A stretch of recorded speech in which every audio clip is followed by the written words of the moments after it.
एक बात मैं आपको बता दूं कि आज कप्तान साहब सामने आए, आपको तस्वीर दिखी रही है पीछे शान मसूद साहब की, जिन्हें टेस्ट क्रिकेट में कप्तान बनाया गया है। अब बाबर आजम की पोजीशन को लेकर भी बात हुई कि बाबर आजम की पोजीशन के साथ कुछ छेड़छाड़ हो गई कि बाबर आजम क्या आप उनको बैटिंग ऑर्डर में थोड़ा नीचे भेजेंगे, क्लियर हो गया। वहां पे बोला कि भाई बाबर आजम ने हमारे लिए कंसिस्टेंटली परफॉर्म किया है और वो 4 नंबर पे खेलेंगे, 4 नंबर से उनकी कोई पोजीशन छीन नहीं सकता।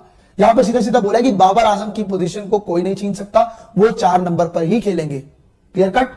और वो भी जानते हैं कि बाबर आजम कितने बड़े बल्लेबाज हैं इस टीम के लिए। फिर आती है आपकी हारिस रऊफ वाली बात। हारिस रऊफ को लेकर कहा है कि हारिस रऊफ का टीम में होना हमारे लिए ख्वाहिश थी कि काश वो हमारी टीम में होते, उनके पास ऑस्ट्रेलियन कंडीशंस के हिसाब से एडवांटेज थी। मसूद जी ने ये बोला है कि मेरी और बाबर की बॉन्डिंग काफी अच्छी है, हम साथ में काफी मैचेस जितवा चुके हैं, इस्लामाबाद के लिए भी खेल चुके हैं। बिस्मिल्लाहिर्रहमानिर्रहीम, अस्सलाम वालेकुम। पाकिस्तान की मौजूदा टीम में अगर किसी एक बेहतरीन प्लेयर का इंतखाब किया जाए तो वह बिलाशुबा बाबर आजम ही होगा। बाबर आजम का तकरीबन पाकिस्तान में क्रिकेट को समझने वाला हर बंदा ही फैन है और कप्तानी छोड़ने के बाद भी हर मीटिंग, चाहे वो कोच के साथ हो या चेयरमैन पीसीबी के साथ, सबसे ज्यादा फोकियत भी बाबर आजम को ही दी जाती है। और अब ऑस्ट्रेलिया टूर से पहले शान मसूद की प्रेस कॉन्फ्रेंस सामने आई जिसमें वह बाबर आजम के बारे में कहता है कि बाबर आजम एक लीडर है और बाबर आजम की पोजीशन चेंज करने का सवाल ही पैदा नहीं होता। बाबर आजम के गिर्द ही पूरी पाकिस्तानी टीम घूमती है और वो हमारे प्राइम बैटर है। और मजीद उन्होंने कहा कि वो पहले जिस पोजीशन पर खेलते आए हैं इसी पोजीशन पर आगे भी खेलेंगे। और इस तमाम मामले में हमारे पड़ोसी मुल्क का मीडिया क्या कहता है, आइए देखते हैं। एक बात मैं आपको बता दूं कि आज कप्तान साहब सामने आए, आपको तस्वीर दिखी रही है पीछे शान मसूद साहब की, जिन्हें टेस्ट क्रिकेट में कप्तान बनाया गया है। ये बड़ी रिस्पॉन्सिबिलिटी दी है। इनका एक्सपीरियंस टेस्ट क्रिकेट में 30 मैचेस का है, ठीक ठाक एक्सपीरियंस है। अब वहां पे अगर डिलीवर कर गए तो पाकिस्तान का ये जो मूव है ना इनको कप्तान बनाने का, ये सबसे बेहतर साबित हो जाएगा। लेकिन प्रेस कॉन्फ्रेंस में बड़े पॉजिटिव लगे हैं और आपको हम यही बताने आए कि प्रेस कॉन्फ्रेंस में क्या क्या बातें हुई हैं। अभी कुछ ही देर पहले प्रेस कॉन्फ्रेंस खत्म हुई, लगभग 15 से 20 मिनट पहले प्रेस कॉन्फ्रेंस आपकी एंड हुई थी और ऑलमोस्ट 45 से 50 मिनट प्रेस कॉन्फ्रेंस चली, जिसमें बहुत सी बातें हुई। हारिस रऊफ को लेकर बातें हुई, नसीम शाह को लेकर बातें हुई, बाबर आजम की कैप्टनसी जो गई है उसके बारे में भी चर्चा की गई है और शान मसूद को जो कप्तानी मिली है उस पर उनका क्या कहना है, क्या वो कॉन्फिडेंट है इस टीम के साथ, क्या वो सोच रहे हैं कि ऑस्ट्रेलिया में जाके ऑस्ट्रेलिया को ये हरा सकते हैं। बहुत चीजों को लेकर शान मसूद ने जवाब दिए हैं। शान मसूद की प्रेस कॉन्फ्रेंस से क्या क्या बातें निकल के आई हैं जो कि इंपॉर्टेंट रही है। सबसे पहले जो बड़ी चीज जो सामने आई कि भाई ओपनर्स, आपकी टीम के पास ओपनर्स के ऑप्शन भाई कई सारे हैं। इमाम उलग उसमें ऑप्शन है, आपके अब्दुल्ला शफीक उसमें ऑप्शन है और आपके पास सैम अयूब भी ऑप्शन है। तो आप ओपनिंग पेयर के लिए किसके साथ जाना चाहोगे?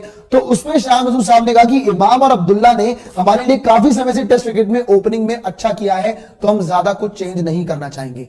तो मतलब आपका क्लियर तो ये हो चुका है कि ऑस्ट्रेलिया के खिलाफ जब आप खेलने वाले हैं तो आपका जो ओपनिंग पेयर है मोस्ट प्रोबेबली इमाम उलग और अब्दुल्ला शफीक का ही दिखने वाला है। तो चांसेस बड़े कम है कि ओपनिंग पेयर चेंज किया जाए और यंगस्टर सैम अयूब को आप चांस दें। दूसरी स्टेटमेंट पे आप गौर कीजिए, जो दूसरी बात शान मसूद ने कही है वही है गौर करने वाली, क्योंकि हारिस रऊफ को लेकर मैं आपको याद दिला दूं, कल एक प्रेस कॉन्फ्रेंस चल रही थी जहां पे एक और बड़ा बयान आया, उसके बारे में भी आपसे बात करेंगे। लेकिन पहले ये चीज पढ़ लेते। हारिस रऊफ हमारी ख्वाहिश थी, उनके पास ऑस्ट्रेलिया के कंडीशंस के हिसाब से एक एडवांटेज थी, पर वो अवेलेबल नहीं है। अब उनसे सवाल पूछेगा कि भाई हारिस रऊफ जो आपके लिए इतने जबरदस्त गेंदबाज थे, ऑस्ट्रेलियन कंडीशंस पे शानदार साबित हो सकते थे, तो क्या आपको उनकी कमी खलेगी?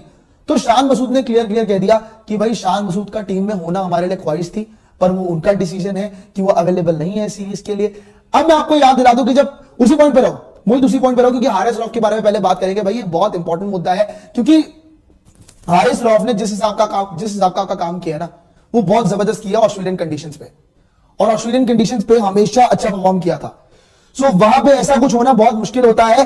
पर हारिस रऊफ के बारे में उन्होंने यही कहा कि वो मतलब ना कंफ्यूजन, क्योंकि मोहम्मद हफीज की अगर हम प्रेस कॉन्फ्रेंस की बात करें कल की, तो मोहम्मद हफीज ये कहते हैं कि फिजियो के हिसाब से आपके जो हारिस रऊफ है वो फिट थे, उनको कोई दिक्कत नहीं थी, वो तकलीफ में नहीं थे, वो पूरी तरह से फिट थे और ये उनका डिसीजन था कि वो नहीं खेले और वो अवेलेबल नहीं। और आज ये भी आता शान मसूद से कि उनका होना हमारे लिए ख्वाहिश थी।